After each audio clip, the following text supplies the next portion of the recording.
I'm Henry, 24-year-old construction superintendent. I'm here at one of our sites. It's a $50 million plus project. It's a residential apartment building. I'm gonna show you behind the scenes on what it's like and what goes on behind the scenes at a job site at this magnitude. So the majority of these units are studios, 1 bedroom and 2 bedroom.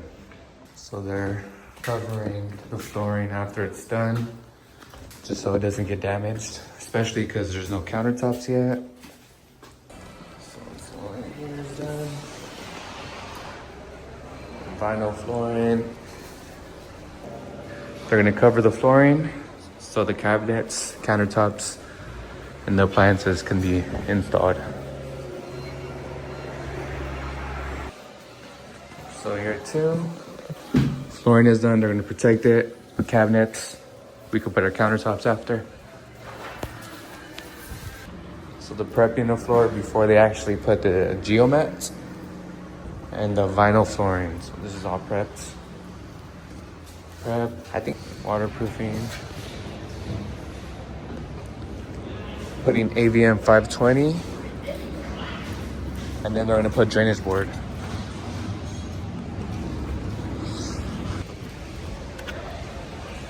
AVM 520.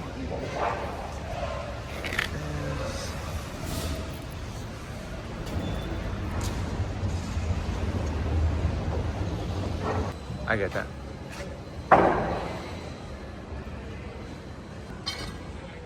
I can you send it?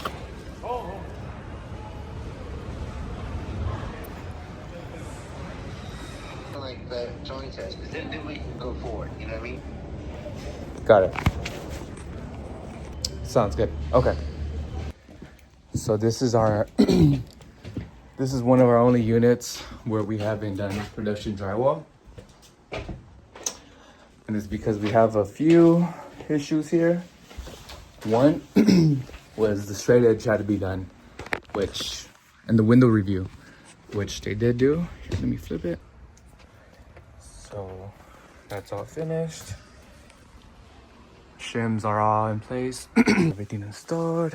We have our ducts, plumbing, electric, fire sprinkler. These shorings can be removed already. So that's something I have to check with the drywall guy.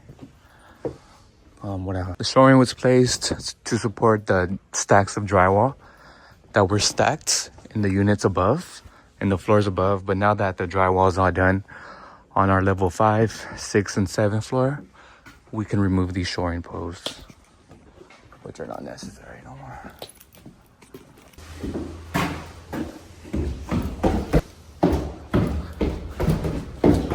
So this is our exterior.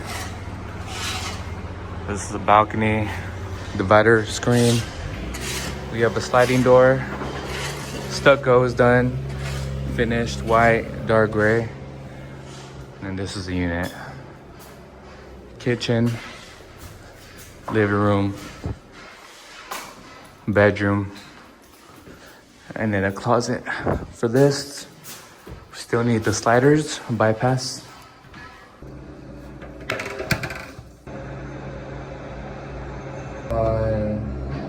On October 30th at 8:59 a.m. There will be like is the pickup guy. So let's figure it out. Well, some of them might take 2. Good. Have an extra. Well, if it's from there, you want to open all your lights.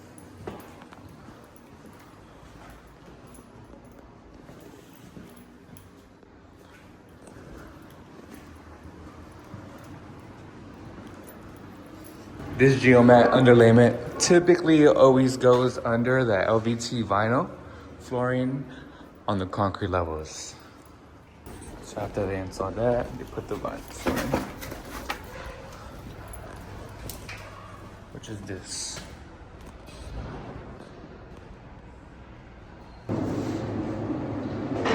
I'm not sure if Raha told you.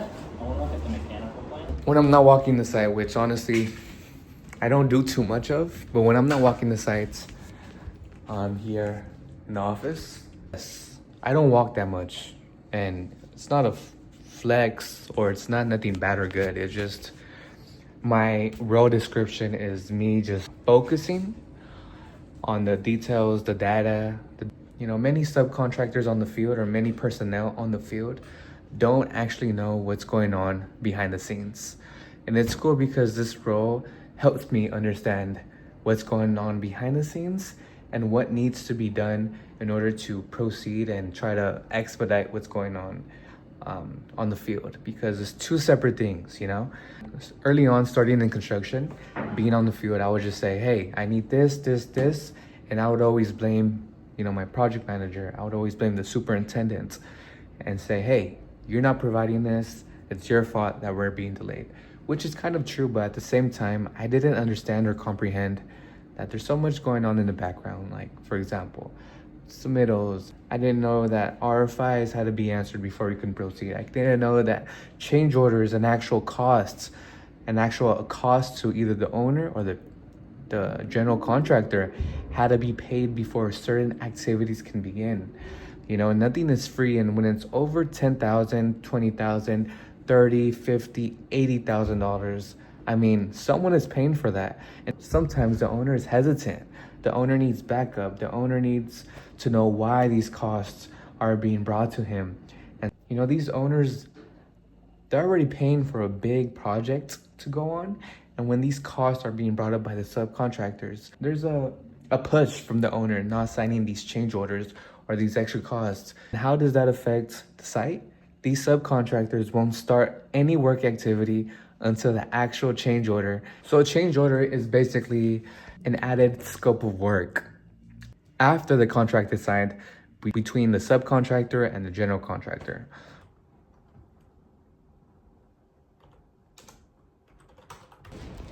I'll get a little bit more comfortable doing this. But yeah, that's it for me. Kept it pretty simple today. First one in, last one out mentality. Let's see. Somebody wants to know, that's the site from our outside Los Angeles.